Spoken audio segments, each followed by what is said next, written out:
დაერვულფი დაბრუნდა.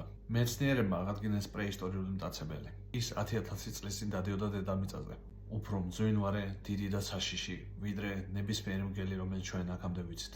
ახლა კი გენური ინჟინერიის მეშვეობით ცვლილებიდან დნმ-ის საშუალებით აღადგინეს ლაბორატორიაში.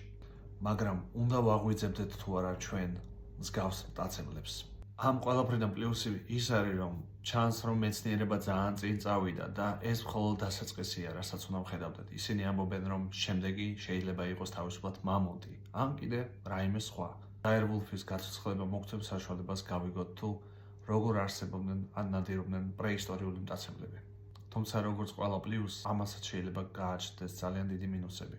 ჩვენ არ ვიცით რეალურად თუ როგორ მოერგება დაერვულფი დღევანდელ ბუნებას.